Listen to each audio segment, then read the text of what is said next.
കൊല്ലം Thevalakkara boys ഹൈസ്കൂളിൽ ഷോക്കേറ്റ് മരിച്ച 8ാം ക്ലാസ് വിദ്യാർത്ഥി മിഥുന്റെ സംസ്കാരം വൈകിട്ട് 4 മണിക്ക് ശാസ്താംകോട്ട താലൂക്ക് ആശുപത്രിയിൽ നിന്ന് 10 മണിയോടെ മൃതദേഹം സ്കൂളിലെത്തിക്കും. 12 മണിവരെ സ്കൂളിൽ പൊതുദർശനമുണ്ടാകും. സഹപാഠികളും അധ്യാപകരും അന്ത്യാഞ്ജലി അർപ്പിക്കും. തുടർന്ന് മൃതദേഹം ശാസ്താംകോട്ടയിലെ വിളന്തറയിലെ വീട്ടിലെത്തിക്കും.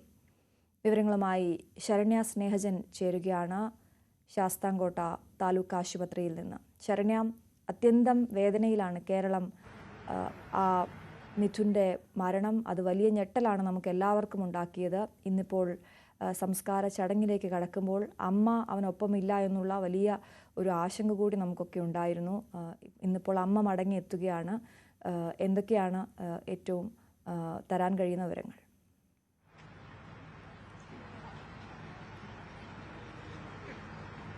തീർച്ചയായിട്ടും അത് അതീവ ദുഃഖകരമായൊരു അന്തരീക്ഷം തന്നെയെന്ന് നമുക്ക് പറയാം.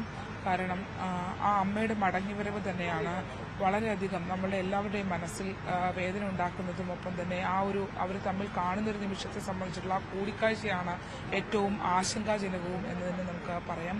കാരണം ഒരു കുടുംബത്തെ രക്ഷപ്പെടുത്തുന്നതിന് വേണ്ടി ഈ 2 കുഞ്ഞുങ്ങളെ വളർത്തുന്നതിന് വേണ്ടിയാണ് അമ്മ സുജ തുർക്കിയിലേക്ക് ജോലിക്കായി പോയത്.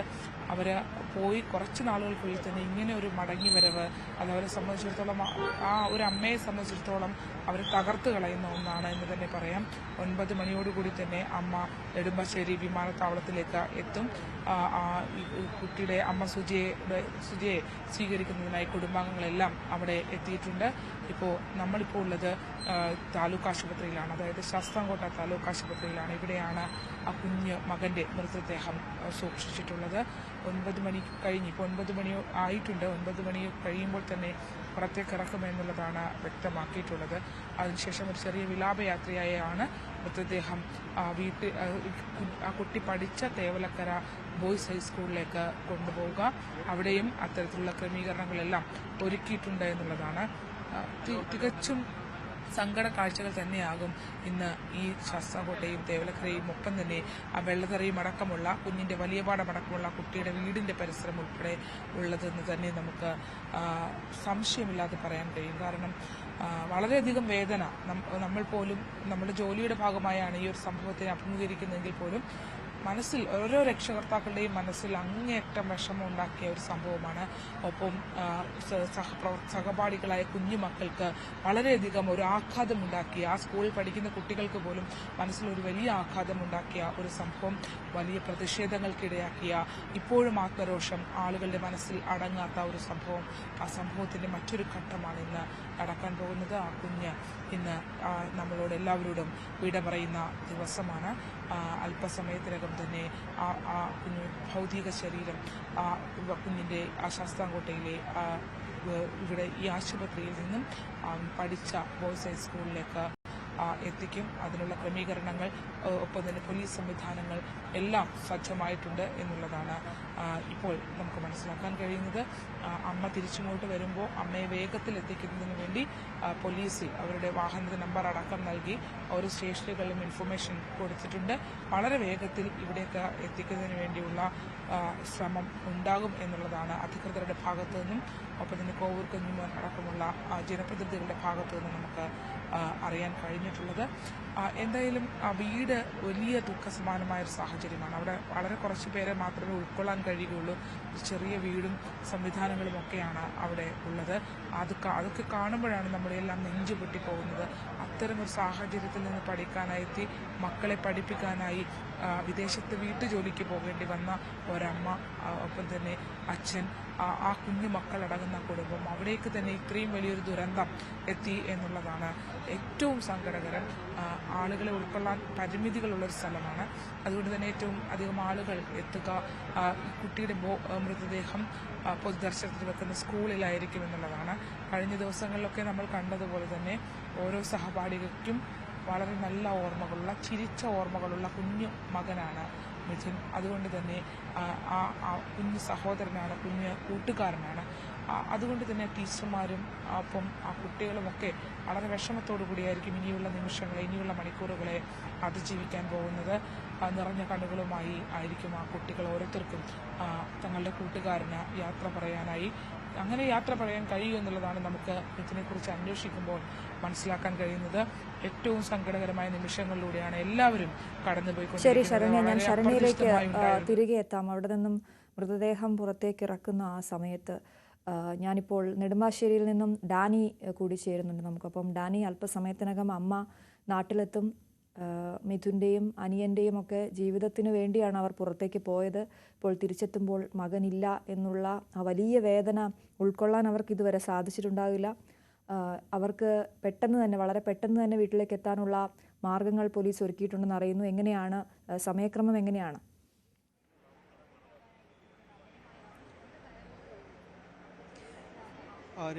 നിലവിൽ അറിയാൻ കഴിയുന്നത് 9:18 ഇപ്പോൾ വിമാന സമയം കാണിക്കുന്നത്. കാരണം നേരത്തെ അത് 8:57 ആയിരുന്നു. പക്ഷേ ഒന്നുകൂടി അത് റീഷെഡ്യൂൾ ചെയ്യേണ്ടി വന്നിട്ടുണ്ട് എന്നാണ് സിയാലിൽ നിന്ന് അറിയാനായിട്ട് സാധിക്കുന്നത്. നിലവിൽ ഒരു കുറച്ച് സമയം കൂടി 9:18 എന്നാണ് ഇപ്പോൾ മനസ്സിലാക്കാൻ സാധിക്കുന്നത്. ഇൻഡിഗോ വിമാനമാണ് കുവൈറ്റിൽ നിന്നുള്ള എത്തുന്നത്.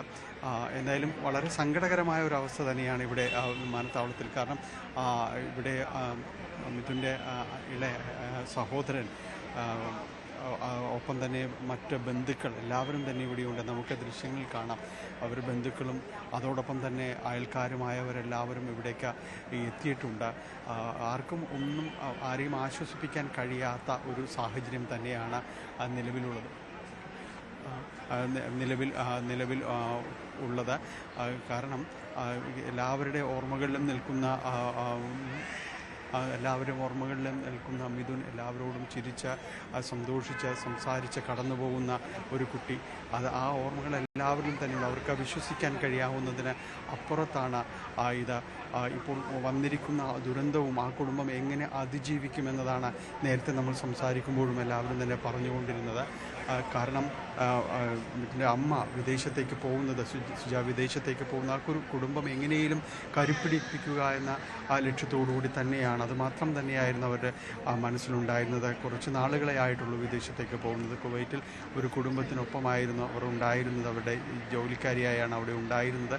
അവർക്കൊപ്പമാണ് അവരുടെ വിനോദയാത്ര തുർക്കിയിലേക്ക് പോയപ്പോൾ ആ കുടുംബത്തിനൊപ്പമായിരുന്നു അവരുണ്ടാകുകയും ചെയ്തത്. പക്ഷേ വളരെ ദാരുണമായ മരണം നടന്നിരിക്കുന്നു. മകൻ നഷ്ടമായിരിക്കുന്നു. ഈ വിവരത്തോടു കൂടിയാണ് അവർ തിരികെ ഇവിടേക്ക് എത്തുന്നത്. ഇപ്പോൾ ഒടുവിൽ അറിയാൻ കഴിയുന്നത് വിമാനം ഇവിടെ നെടുമ്പാശ്ശേരി ഇവിടെ ലാൻഡ് ചെയ്തിരിക്കുന്നു എന്നതാണ്.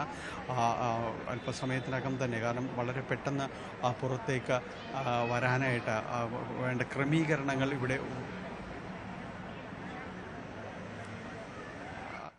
അതാണ് ഡാനി. എന്തായാലും നമ്മളിപ്പോൾ ഈ ദൃശ്യങ്ങളിൽ കാണുന്നത് മിഥുൻ്റെ അനിയനാണ്. ഒന്നും അറിയാവുന്ന പ്രായമായിട്ടില്ല. അവൻ അത്രത്തോളം ദുഃഖത്തിലേക്കൊന്നും പോകാനുള്ള പ്രായം അവനായിട്ടില്ല. ചേട്ടൻ ഇല്ല, ഇനിയില്ല എന്നുള്ള കാര്യമൊക്കെ അവൻ അറിയാമോ എന്ന് സംശയമുണ്ട്. അവൻ്റെ നിൽപ്പ് അമ്മയെ കാത്താണ്.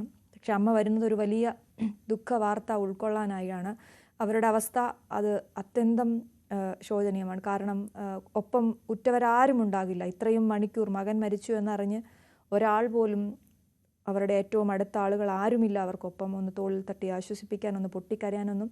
അതുകൊണ്ട് തന്നെ ഇവിടെ വൈകാരികമായ രംഗങ്ങൾ നമുക്ക് കാണേണ്ടി വരുമെന്നുള്ളത് ഉറപ്പാണ്. അത്രയധികം പ്രിയപ്പെട്ട ആദ്യത്തെ മകൻ ഇനിയില്ല എന്നുള്ള വേദന അത് ഉറ്റവരുമായി ഇവിടെ വരുമ്പോൾ അവർ പങ്കുവെക്കും. ഇപ്പോൾ വിമാനം അവിടെ എത്തി എന്നാണ് നമ്മൾ മനസ്സിലാക്കുന്നത്. വിമാനം ലാൻഡ് ചെയ്തിട്ടുണ്ട്. അല്പസമയത്തിനകം അമ്മ പുറത്തേക്ക് വരും. ഡാനി, തുടരാം.